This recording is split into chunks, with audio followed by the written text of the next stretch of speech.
Hello, everyone. My name is Dr. Peter Blundell, and I am one of the steering group members for the Breaking the Boundaries Collective. We are a group of service users, professionals, and services who began a project called Breaking the Boundaries, which is a resource and guide for professionals across multiple professions, such as health and social care. Our aim is to foster relationship-based practice. If you are interested in our project, you can find out more details on our website, which is www.breakingtheboundaries.co.uk.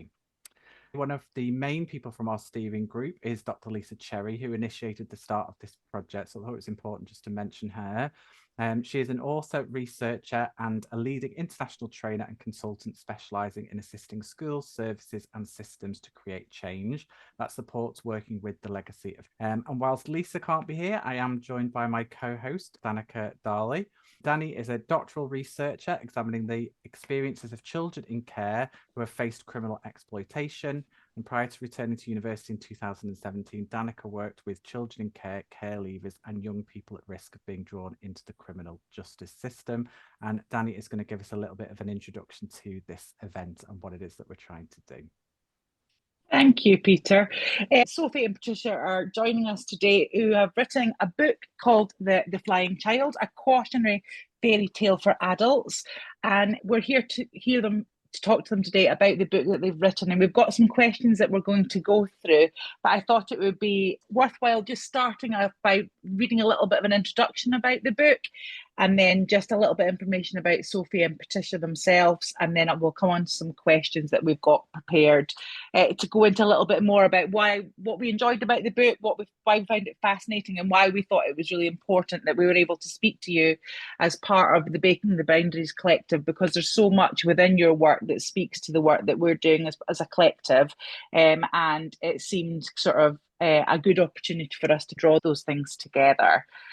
So I just wanted to start by reading one of the praises that really sort of out at me, and I thought it summed up what I thought really well about the book in a much more articulate way than I could. So I wanted to read that out first of all, and this is by Jenny Hogan, who is a columnist in the Irish Examiner and a teacher, and she says, "The Flying Child simultaneously locates the reader in humanity's darkest and brightest, most hopeful hour. Through recorded interactions between Sophie Olson and her therapist Patricia Walsh, we learn of the deep and awful trauma of the sexual abuse in childhood. It is closer up than most readers will ever experience such abuse. It is uncomfortable and awful, nightmarish, and yet we read on. We are aware that Sophie is doing the hardest work of all, travelling back and facing her abuser, and so reading on strangely feels like a supportive act. Ultimately, despite the book's difficult subject matter, we are buoyed by the strength of these two remarkable women, Sophie in persisting through a living hell, and Patricia in guiding her steadfastly back to her own strength and inner beauty. I have learned so much about the devastating impact of trauma from this book, but I have learned more about the beauty and the twin fragility and strength of survivors." That was exactly the sentiments that I felt. I was empathetic, troubled, and it threw up so many emotions for me. Hopefully that's some of the things that we can get into today with some of the questions that we've got for you, Sophie and Patricia. I'm just going to do that very formal thing that academics do now, where they introduce people. I've got some little information that both Sophie and Patricia have sent me about themselves, and I think that leads us quite nicely into the questions that we've prepared. So I'll start with you, Sophie. Sophie Olson is a child sexual abuse survivor activist, author, and founder of the Flying Child CIC, an organisation leading conversation about CSA through survivor-led training, campaigning, and support. Their core aim is to normalise speaking about child sexual abuse in society, in professional settings, and within the survivor community. The professional training, the Flying Child Project, began in education and is recognised UK-wide. With first-hand experience in a mental health system unable to support her with childhood trauma, her story was covered by BBC Radio 4 in the documentary The Last Taboo.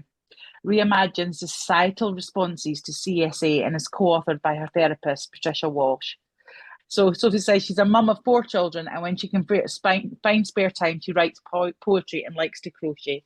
I love that you would kind of add that on there at the end, because I think there's something about bringing your whole self to what you do that is really important and really chimes with some of the things that we talk about within the sort of Breaking the Boundaries Collective. Patricia Walsh is an experiential and intuitive counsellor and is a member of the National Counselling and AMP Psychotherapy Society. She has over 40 years' experience of working in trauma. This has included women's refuge, outreach work, and a career as an independent domestic violence advisor. Her initial interest in healing took her into the careers of nursing and occupational therapy. Realising that the role of the mind in recovery from disease was paramount, she then went on to explore the world of psychology, hypnotherapy, and counselling. It was her close encounter with death in 2014 that inspired her to write her autobiography, Cancer, A Magical Quest. During this time of immense personal growth, she experienced the transformative power of Qigong, an ancient Chinese form of movement breathing techniques, and her training as a Reiki practitioner had already introduced her to the importance of energy work and healing. And in 2019, she graduated as teacher from the London College of Elemental Qigong. She continues to train in higher practices and teaches clients how to realise trauma from the physical body and train the mind to become more resilient. She currently works as a counsellor for a London rape crisis centre and runs regular self-help groups in Surrey. Using a programme she devised herself entitled The Way of the Goddess, she invites female survivors of child sexual abuse to challenge their earlier conditioned beliefs and bring about change in their lives. So thank you very much, Sophie and Patricia, for joining us today. I'm sure you'll add lots more of those as we go along through the questions that we've got. Shall I hand over to you, Peter, to ask the first of the questions? Absolutely. So I feel like we've set up a really big introduction to you both now, but we've not heard you speak yet. Yes, so, I know. So could you tell us a little bit about our listeners, a little bit about the book and kind of what it is about and kind of what made you write it in the first place? Who goes first? Me or Pat? You go first, Sophie. Okay, so it was never intended to be a book, that's for sure. It was written as part of the therapeutic process with Pat. And the thought of it becoming a book would have been absolutely horrifying to start with. If somebody had said one day this will be read by other people, these were words that I could not speak, that I needed to speak, and the method of writing that was Pat's suggestion allowed me to tell my story. And then gradually, as I started to write it, I did start to see it as a book. I felt like these were important words and I wanted to do something with them. And so as I got towards the end of that therapeutic journey, that was my vision for it, was that maybe one day it could become some sort of book. And then fast forwarding a little bit, I then ended up meeting my publisher, Elaine Bousfield, who's the founder of Zuntold. And she suggested, well, what about expanding it and that therapeutic journey together? So that's what the book is. It's really two books in one. We've got the fairy tale format, which is, these are the words that I could never say in therapy, that were written in therapy. That's interwoven into a much larger book, which is the documentation of that therapeutic process that Pat and I took together. It's ended up being quite a long book, which is another thing. The actual fairy tale bit was actually only part of it, and that's the memoir. Yeah. Thank you, Sophie. And I suppose just following up on some of the points, I was just thinking about that idea of actually this wasn't meant to be read. It was actually really part of your therapeutic process, really. And then obviously then part of the process has then been able to go, well, actually maybe this could be read by other people and help others, and as I'm sure it will do. Pat, do you want to tell us a little bit about your involvement with the book? Well, my involvement with the book began with the idea of a fairy story because Sophie could not tell her story. It was too horrific and she didn't have the words for it. And for me, I'd always loved fairy stories. And my all-time favorite is The Emperor's New Clothes, which sums up the child who finally had the courage to speak out in front of the adults and the emperor himself to tell the truth. So as she was working through various parts of the therapy, she brought lots of things from Pinterest, which were pictures of various things that was significant to her, such as a little girl in red boots, or it might be a watch or a bottle of whiskey. but still she was not able to put the words together. And I could see the growing frustration with her. When I reach that point, I sit back from it totally and utterly. I just take a deep breath, sit back. And like I'm talking to you now, I said inside, what do I need to get this really moving? And the words just came straight through. Tell her to tell it as a fairy story. Tell her to begin with the words, once upon a time there was a little girl. And from there, that night she went home, having thought, I think at first, that her therapist had now really gone crazy. She sat down on her phone and started to type out the beginnings of her story. And it was magical. It was amazing what was coming from that sort of, those very simple words, what then flowed for her. So that was the book, really, the beginnings of the book. But what was magical, I think, was also how Pat responded. And I think that's one of the most important things of this, about this entire book and about this story and about this therapeutic relationship, was how Pat responded when I sent her what became chapter 1. Something really powerful in hearing that, in that the things that were almost, well, they were too difficult to say, being captured in images and fairy tales, rather than actually being able to describe that lived experience, but describing it but in a different way, a more gentler way, maybe. Yeah, and I was just going to say, and also like having someone like Pat encourage you to be able to recognize that that's what it was that you needed in that time, in that place, and then maybe feeling, I can step outside these traditional boundaries and roles and sort of instructions that I've been given in order to support people, and think about it in a different way. So sort of almost giving you the permission to know that that was a good way of doing it as well, Sophie. And I hadn't come across that before, because I was no stranger to therapy, but I hadn't come across anything quite as flexible as that before. And Pat mentioned Pinterest, or that was one thing that we tried, that which was relatively successful, but then kind of hit that brick wall again. We also tried art, didn't we, Pat? And I think we tried hypnotherapy at one point. For a short while, yes. Very short while. And all these things were, as I didn't get any further forward, I was, like Pat used the word, frustration, and I was getting more and more frustrated, but also more and more cynical, because I was already like I had been failed so many times in the past by a system that designed to support me. But the problem is that I was internalizing that as something wrong with me. Why can't I just say what I need to say, and why can't I just be okay, and why can't I just live a normal life? And I just knew how important it was that I needed to speak. So Pat being flexible and being able to recognize that frustration and being able to adapt and suggest new things was something that I'd never come across before. And what Pat didn't realize, actually, when she suggested that, was, well, I don't think she did, was that as a child I used to write a lot. I have a fairy story, actually, literally in frame above my desk. I used to write fairy stories when I was a child as well.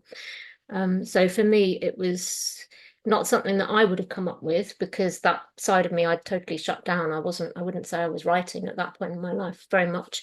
But it really did release something in a way that I couldn't have imagined.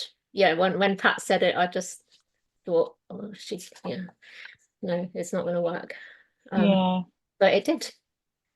You mentioned there about, and I think this really comes out in the book, the systems that you felt like were designed to support you, or should have been there to support you, actually didn't work, and actually almost reinforced this idea of actually there was something wrong with you because these things weren't working. And actually, if Pat hadn't done that work with you, that might have stayed with you, I think. Oh yeah, I think a lot of the work, and you'll probably see this in the book, not only was Pat helping me to process and manage childhood trauma, she was also helping me to process and manage the trauma of what happened after childhood, particularly when it came to the mental health system.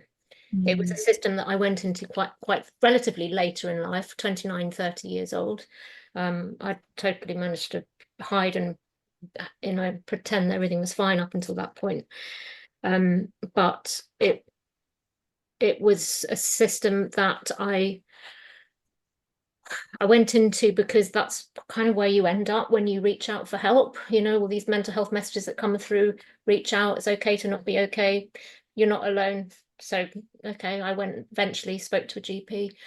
She referred me straight into that system. I saw a psychiatrist, and I was told very quickly that the problem was, because of course they didn't have any of the context, but I wasn't able to speak it. They had minimal amount of context, but not a lot. The problem was with me. The problem was in my head. The problem was a chemical imbalance in the brain, which initially I embraced the idea of, because I thought, well, if I can take medication, they're telling me it's going to make me feel better, and I'm going to stop feeling suicidal. And of course, you know, who wants to feel like that? So I was able to really embrace this idea that they're, you know, okay, they know what I need, and I'm going to do all of this. And of course, what happened was that nothing changed, and I didn't feel any better at all. And then as time went on, that was used as evidence that I didn't have depression, I had something else. When I didn't have that, I had something else. And it kind of went on and on and on and on, lots of different types of medication. But eventually my psychiatrist said to me, you can never recover. He said it quite kindly, but he said, I'm sorry to have to tell you this, but you will never live without community support and medication. There is no recovery. And that was a very difficult thing to be on the receiving end of. Very, very difficult. And I believed him, but I also, there was a bit of me that just, it was like Alice in Wonderland. Why does none of this make sense? Why has all of this been said to me? Why can't they see what's really going on? And then when I tried to speak, I was shut down. So I was told by an addictions therapist, well, there's no point. I said to her once, I need to talk to you about my childhood. And she said, there's no point in looking back. You're an adult now, not a child. You need to take responsibility for your actions. And then the psychiatrist, when I disclosed a bit more to him, he said he was sorry to hear that, and he quickly turned his focus back to what was wrong with me. So it was very invalidating to have that attempted disclosure just shut down time and time again. So by the time I met Pat, she was, yeah, I was quite an angry client. I mean, I don't know if Pat saw me as that, but I felt quite, you know, quite cynical, quite angry, didn't trust her, felt I would probably fail, you know, like I'd been told I would fail. And quite rightly so, Sophie. Like, I feel like your experiences and the way you've explained that feels like a really justifiable reaction to the harm that the system exacerbated, that had been, you know, created when you were a young child. Pat, did you want to say something about first interactions with Sophie and what you felt about it, perhaps? Well, the very first interactions I had with Sophie was through working with her in a group situation where I ran my goddess groups. And we did a task which takes a mask and you colour it according to what the mask is that you show the outside world, what you keep inside. You might split the mask in half. So Sophie sat there and very fastidiously took a pencil and filled the whole mask, including the eyes and the mouth, with bricks. And she pushed it across the table to me, as much as to say, well, there you go, that's what you're dealing with. What you see is what you get. I can't get out and you can't get in. So I knew that I was dealing with something which really going to require a lot of interaction, really lovely interaction together, to break down the boundaries that had been caused, really, by her being told, no, you're always going to be a mental health case, and we don't want to hear about your childhood, all of these things. So working from the mask, I knew what I was dealing with, if you like. And so from there, that's where I knew that I had to tread very, very carefully here. All the way along through the therapy, it was making this to be a really honest human connection. Forget the therapy. That was on the back burner as far as I was concerned. Bits and pieces came in, of course, but the most important thing for me was to make that initial human connection with her, that I was not a white-coated, I was not going to talk to her with Latin phrases. I was there to understand who was Sophie. You know, who is this human being that's in front of me that has been showing all these signs and symptoms all along? What on earth has gone on for that person? And so for me, the past is so, so important. I usually begin all the time in assessments and everything else with, what is this person's past been? Because that tells you everything.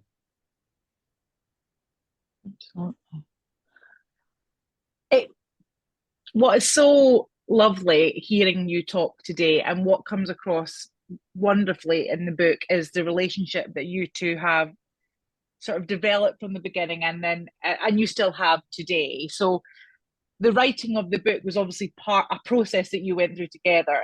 I don't know if you got anything to sort of say about that process in itself. Like, how did that feel for you? Were there challenges in it? It'd be interesting to hear about that. There were massive challenges in it. I mean, it wasn't straightforward at all.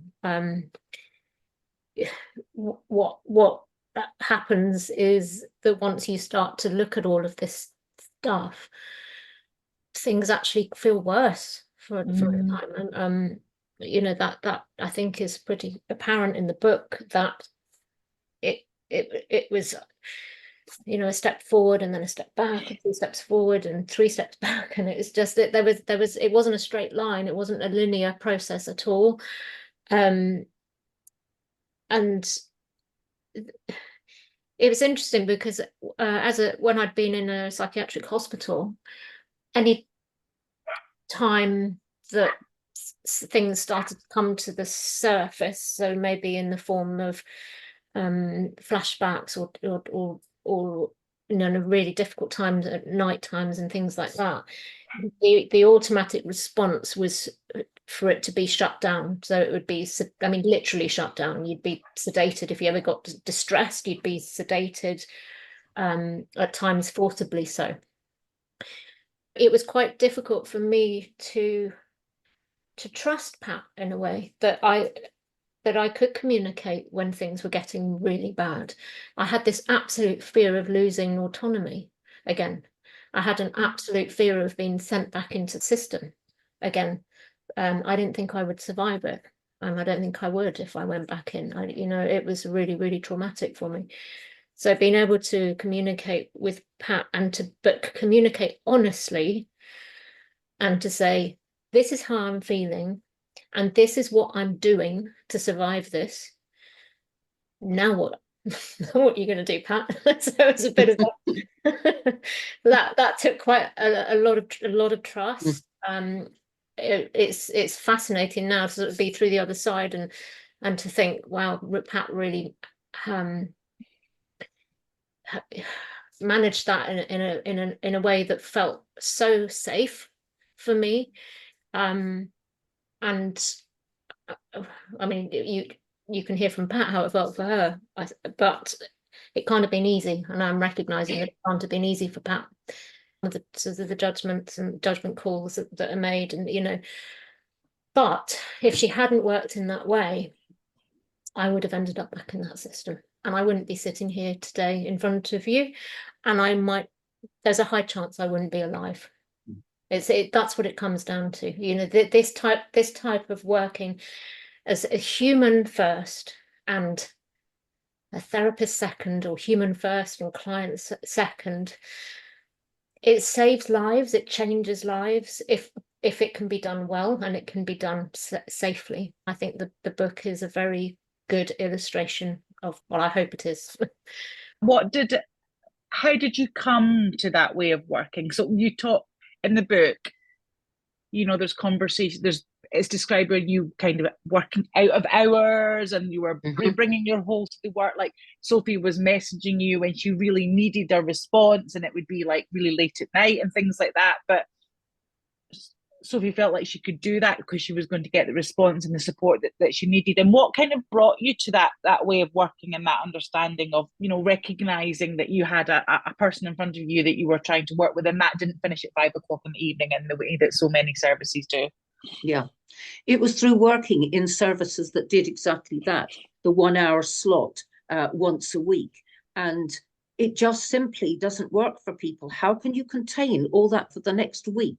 I often speak about that if you were in an intensive care unit with a physical problem, you wouldn't say to your patient, well, I'm off now for the week, there's your drip, and there's your sort of food supply, and I'll be back in a week's time.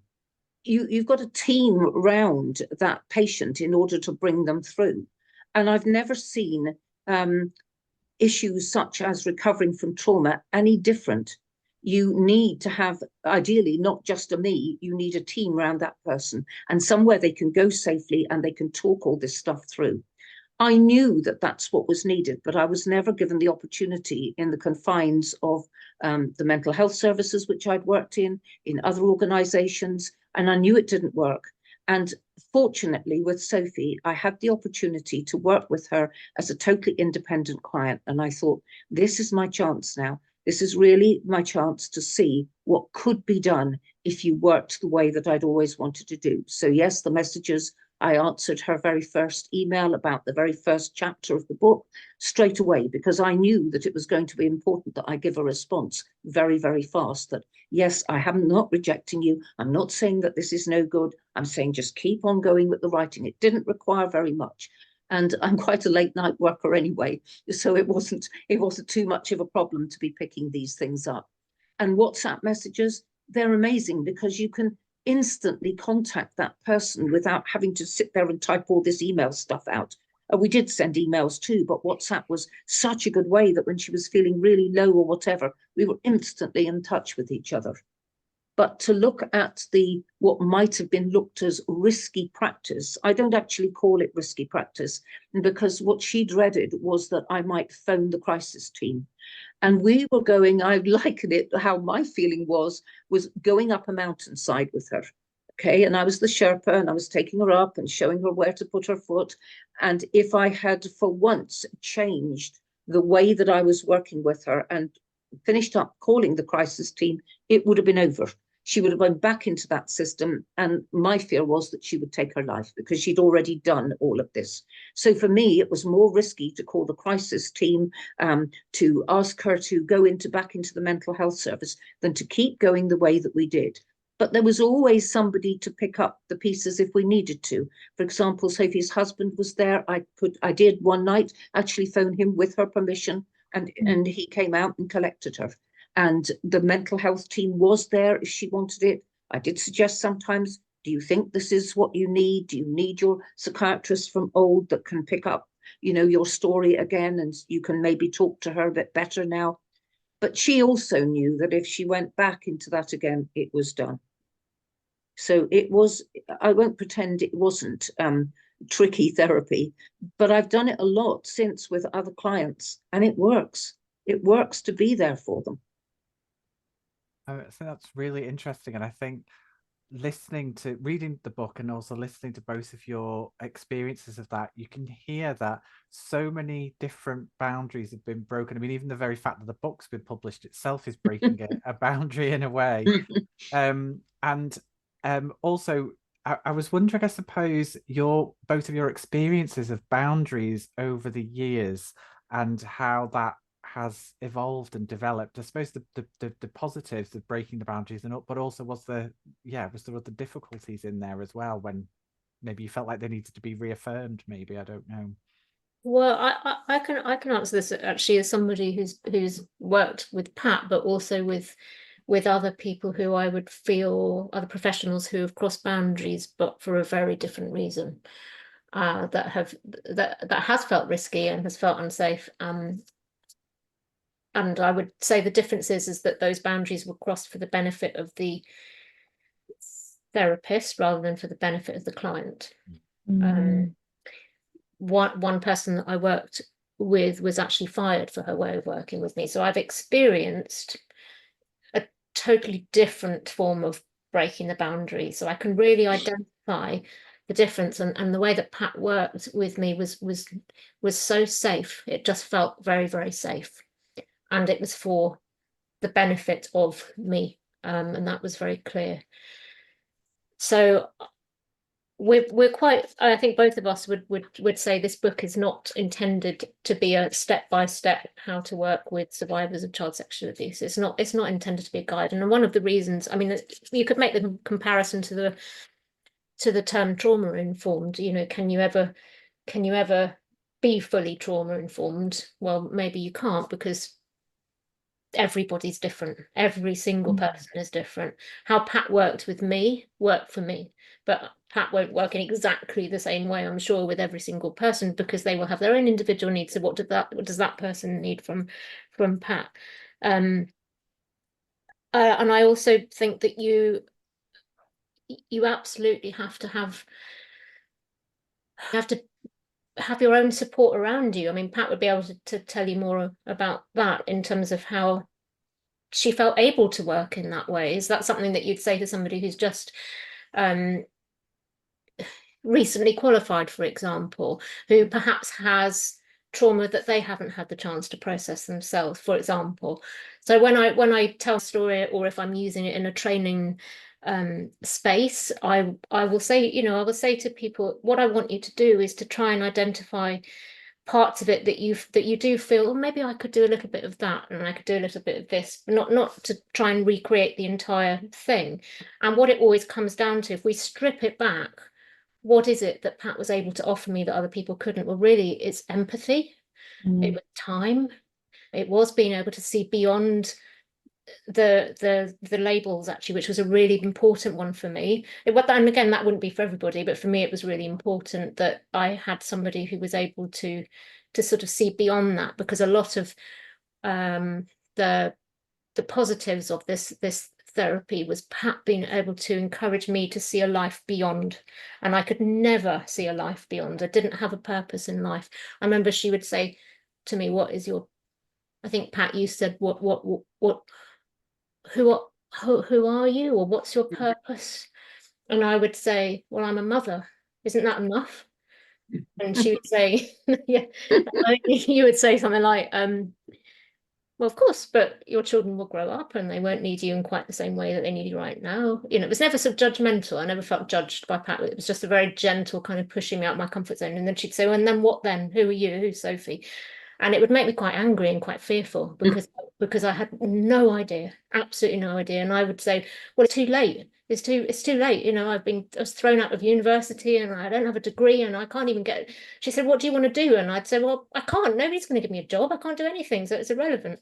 But she was always able to encourage me to see a life beyond, and to see that I could. And she believed in me. So I started to believe in myself. And I'd never had that before. It sounds like to me that the boundaries that were kind of put in place were so sensitively and compassionately considered along the way. And I'm kind of glad you said that about kind of trainees, because I work with a lot of students, and I think kind of the importance of boundaries and how they can keep people safe, but also then, as you say, you've had clinicians and people who've broken boundaries and actually to the detriment of you. And I think trying to understand both sides of those aspects of boundaries is really important. And Pat, I suppose you must have a nuanced understanding of that in terms of this work. Yes, absolutely. I mean, this whole thing of boundaries, I will always question who are the boundaries for and what is the purpose for them? Are they actually doing a good job, particularly for the client, or not? The other thing about sort of breaking these boundaries is that if you don't go beyond these set things that are put in place, it will never allow the creativity to flow in, to bring in new and different ideas. If you look at all the psychologists and the therapists, it's those that broke the boundaries to move on to something different and said, what about this? That then took the whole thing forward. So I'm lucky in that, being an older therapist, if I tried to do what I had done with Sophie 30 years ago, I would have been shown the door, never to be a therapist again, I'm sure. But the fact that over the years, I'd got together all of this nursing, working in that, and seeing where things like the compassion that was needed there was getting worse and worse as I went through the system. In fact, it led me to leave the system, because in my first year, I went in there as this warm, empathetic nurse. By the time I came out at the end of the third year, I thought, I can't work in this system. It's just so stifling. I can't talk. I don't even have time to talk with my patients, which is the most important thing. So I think this thing of having the knowledge along the way and being able to use your life experiences as well, it makes a huge difference as to how you're going to relate on to somebody who's in a really traumatic situation. I'm fortunate that Sophie allowed me to work in such a way, and that I was able to. Otherwise, the book would never have been written. Sophie would not be where she is today. You've got to allow people to work safely, yes, but to be able to use their creative skills as a therapist. To box everybody into the same box and say, there's the patient, that's what we do with them. This is the therapy, that's the way we do it. How can you do that? We're all individuals. So CBT might work beautifully for one person, EMDR might work for another, but it's not going to work for everybody. And so a lot of people are going to slip through the net unless you can work creatively with them. And I think what I'm hearing from both of you is the ways that you work really buck against some of the ways that our systems are set in place to work. Like I've written down sort of time, trust, context as being kind of really crucial things into the way that you two were able to work together and have the results that you were able to have. And I think my experience as a practitioner and as an academic researching in these spaces tells me time and time again that those are the things that we do not have in our systems. We don't have an appreciation of individuality and context. We don't have the time and the resource to develop relationships in a way that can allow us to have that trust in place to then maybe consider doing things in a different way that might have different and more positive results. And I think that was one of our impetuses for sort of starting the collective and pushing back against some of those things that we see are wrong with the systems. And I think hearing your story, Sophie and Patricia, in a way that you've done that in a really successful way kind of makes me hopeful and optimistic that we might be able to kind of make some changes that would have real impact, you know, on one person, on two people, on five people, and in whatever way we can. So thank you very much for kind of sharing that and being open to having the conversation with us. Is it my turn with the questions, Peter, or yours? I've lost track of where we are. We're having such a in-depth conversation. Absolutely, and I'm going to skip the next one because I feel like we've asked that question already earlier on. I think there's been so many positive reviews and comments in support of the book. I mean, I've seen the ones in the book, but also I've seen so many on kind of social media and all different places. So I just wondered what that's been like to kind of receive such praise for it.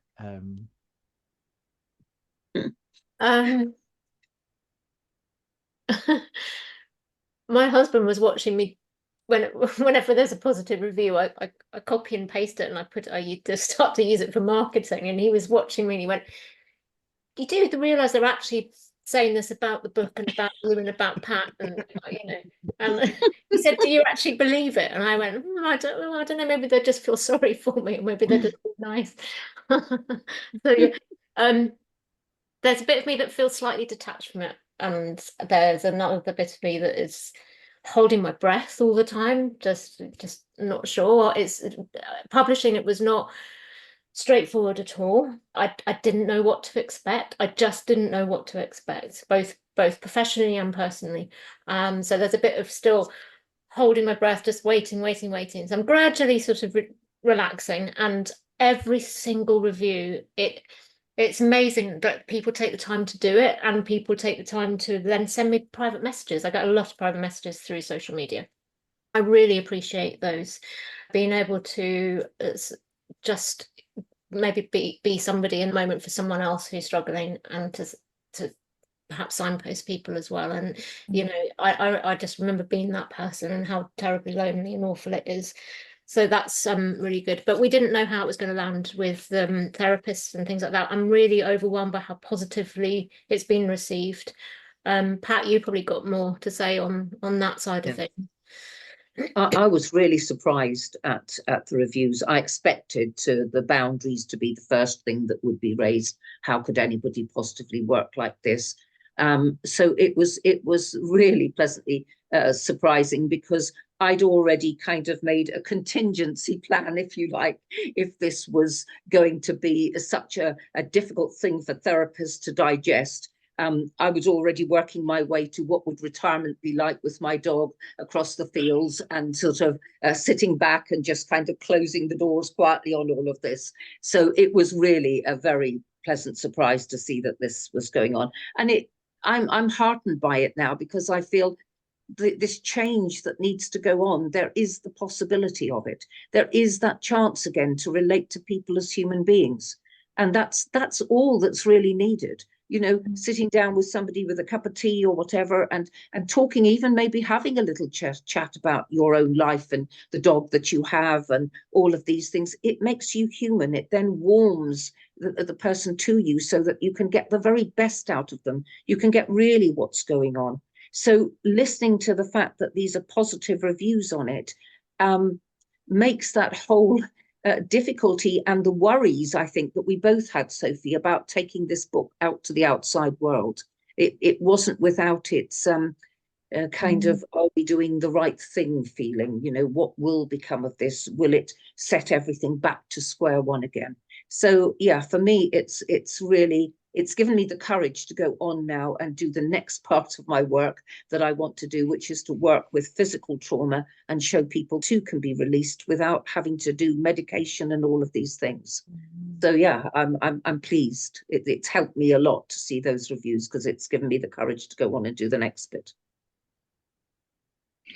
I'm so pleased that you've been able to kind of trouble the kind of inherent power dynamics that are sometimes seen within these kind of relationships. And I think what you said there, Pat, there's something really powerful and attempting to equalize those power relationships by just giving something of as a practitioner to the people that you're working with. And I think we work in systems where we aren't encouraged to do those kind of things. And I think by even sort of those practices can kind of help a lot in terms of making people feel able to, that they're trusted and that you're building positive relationships with them. But I suppose that must have been an apprehension when you were kind of setting out to write this book or publish this book, around how those dynamics being upset might have been difficult for some people to deal with. So as a natural disruptor, I'm very pleased that you were able to kind of engage in those conversations and enter that space. So we are coming to the end now, but just before we finish, that time has just flown by. It's gone really quickly. But the book does end with a mention of the Flying Child CIC, and I know Danny's mentioned that a little bit at the beginning. And I just thought it might be a good way to end the interview just by letting our listeners know a little bit about that organisation and the work that it does, in case they're interested. Well, the Flying Child, we incorporated as a CIC in 2021, and it started, again, it was kind of accidental. We sort of fell into it, and it was off the back of a conversation with a head teacher who was curious about the story after I attended safeguarding training myself as a parent volunteer, and I spoke to her afterwards and said I was one of those children, and we had a conversation. Now that in itself was unusual, because most people don't want to have conversations when you disclose child sexual abuse. They're shut down very, very quickly for lots of different reasons. And it was that conversation that sparked an idea in my head, and it led to the training known as the Flying Child Project. And we piloted in that particular school. We started in education, and we bring context to current safeguarding training. We just there's something very powerful and unique about lived experience in training spaces, because what it does is invites people to step into our shoes for a little bit and to walk along that journey. Because I think too often what professionals are seeing in front of them, they lack. If you think about that psychiatrist that said that you will never recover, what he lacked was, now I see, he actually possibly lacked it in training. You know, what he said to me was he wasn't necessarily trying to be unkind, he just didn't know. And so what I'm trying to do is to allow people to understand the journey, to understand why we might survive in the way that we survive, to understand that person who might be sitting in front of them, in whatever context. We don't market as much as we thought we'd need to. It tends to be word of mouth. People want us to come, and we go wherever we are. So we work across different sectors now. And we're also National Lottery community funded as well. One of the things that Pat used to say to me when I couldn't afford to pay for private therapy was pay it forward. And that's been very much in mind with the setup of this particular organisation. We offer peer support groups, writing groups and art groups for adult survivors of child sexual abuse across the world. And so important that people have the chance to be able to come together and to find their community and to meet other survivors, because this abuse happens in isolation, but the healing happens in community. So it's I feel like I'm in a very privileged position to be able to be doing this work, and I absolutely love it. Well, that is wonderful. Thank you. It's all we've got time for. So I just want to say thank you, Sophie and Pat, for the book, but also for coming here and sharing your story with everybody. We will put links to the book in our show notes so people can have a look at and also to the Breaking the Boundaries Collective website for people who want to know a little bit more about our work. And also thank you to co-host Danny. Thank you. Thank you very much, Pat and Sophie and Peter. It's been fantastic. I've enjoyed everything I kind of hoped we'd get round to talking about. I think it's been good. Thank you very much. Oh, thank you so much. Thank you.